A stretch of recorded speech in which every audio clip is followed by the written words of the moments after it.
woke up today and I was kind of reflective because Ethan's over at the Enduro World Series and it kind of seems crazy. I'm just finishing off some last design work for a new project, so I need to wait for the rendering to finish. I was in a contemplative mood, so here you go. You start doing these things and you don't anticipate that you'll ever get to the point. I mean, I guess deep down you know that you're gonna succeed at doing it. It's always an alarm or something whenever I do a video, or my dog whining.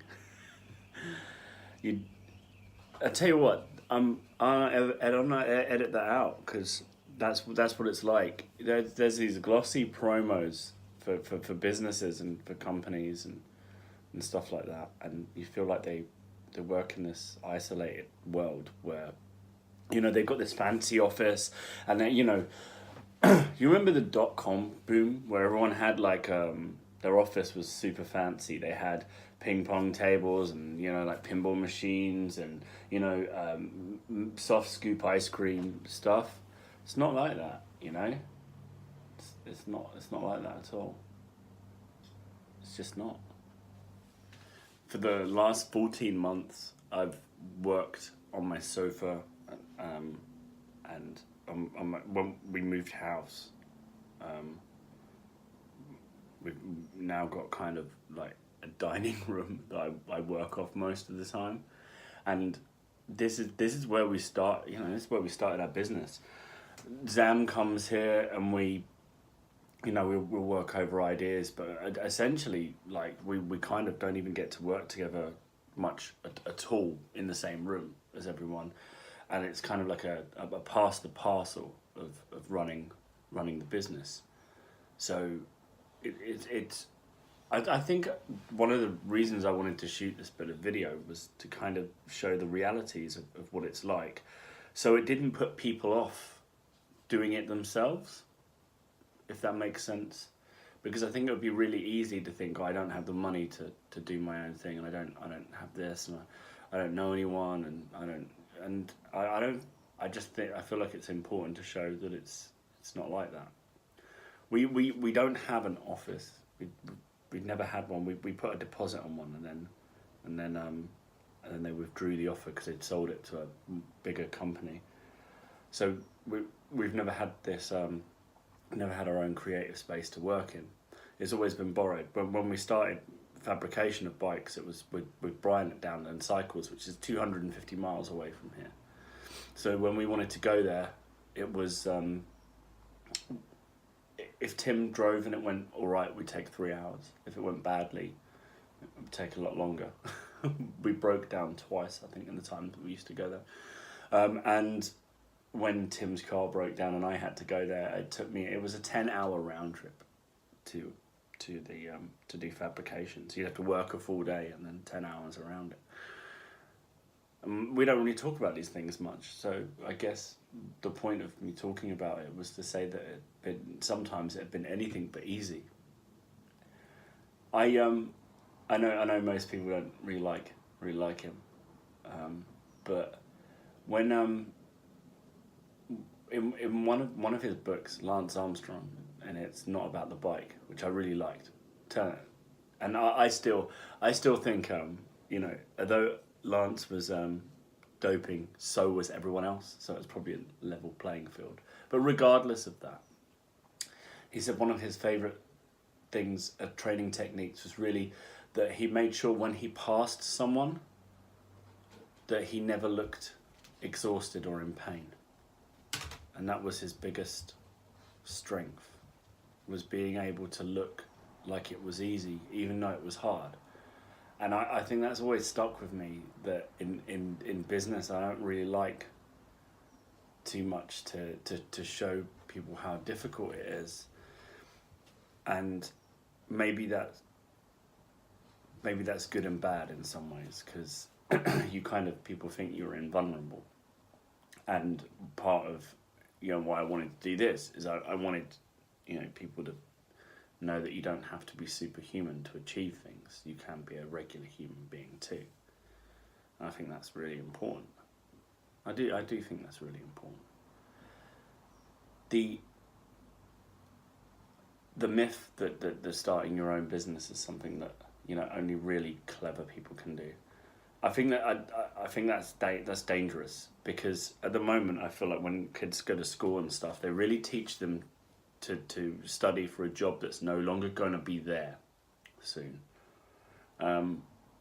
because of the way that manufacturing is going, the way that computation is doing jobs that even traditional accountancy, we're going to see a paradigm shift in the world of work. And if you've been taught to only work for people, I think there's a lot of people in businesses that are tied up in jobs that don't really do anything. They don't know what they do, and their job doesn't add value to the business. And it won't be long until those jobs are gone. So you need to decide on, at least own. I feel like it's going to be like the choice of dying on your knees or dying on your feet, because it's going to be a difficult time financially in the future. So I would rather that I was on my feet and doing something I love, should things become more difficult, in the world of the economy. I'm hoping that there's always wealthy people to buy bicycles. I don't hold any formal engineering degrees or any engineering degrees or anything related to what I do for a living. Everything that we do in general is self-taught. Bicycles are simple objects, and it's unfashionable in the industry to say that they're actually quite simple. And ever since the invention of the safety bicycle, precious little has really changed. Most suspension kinematics are repurposed from off-road vehicles or previously, existing things. That's one of the reasons I kind of find patents on suspension systems quite laughable, because it's like, wow, you patented a single pivot point on a 4-bar linkage. I think it's destructive and stupid to do sort of patents on things like that. But regardless, all of everything I learned about the manufacture of bikes was learned on the job in the first year, and that was really support from our peers, but reaching out to people and asking them questions.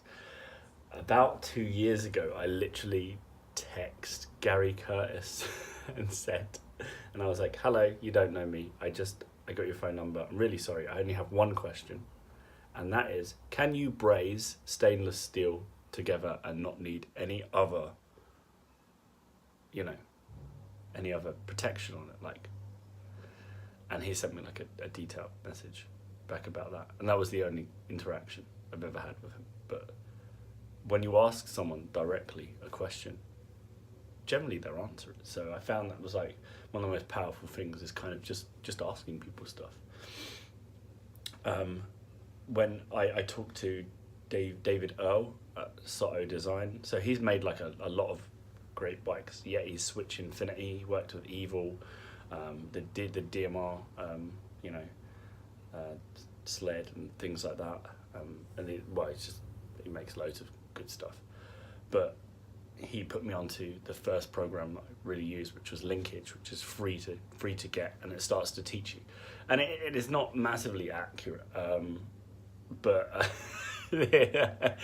Brian from Tantrum is like, right, firstly, just forget what that says, but really, you need to learn on top of that. But it's a great starting point. It's like that Kerbal Space thing.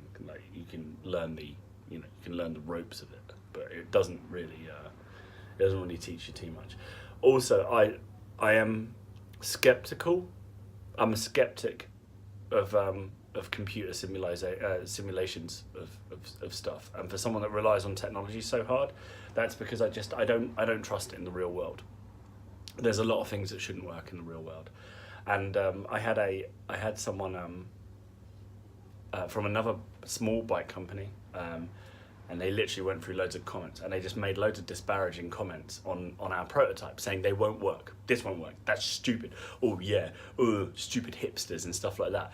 And I just thought, I was like, well, we actually made these to see what would happen in the real world, not based on simulations or what the software tells you or what CAD, like the output tells you. What actually happens when you get a real frame, physically make it in a range of different pivot positions and take a range of different shocks and then test it out in the real world, rather than just going on conventional wisdom, rather than just, not chancing it. We go out and do it. And it's kind of like the results would actually surprise you. They actually actively surprise you. How different it is, And I'm not some kind of Luddite I'm not scared of computers. I use them for literally everything. But I also know that sometimes that you really can't get away from doing the work. And I think most people are guilty in this industry of just being lazy and standing on the shoulders of other people's work and making a snap decision from looking at something on a screen.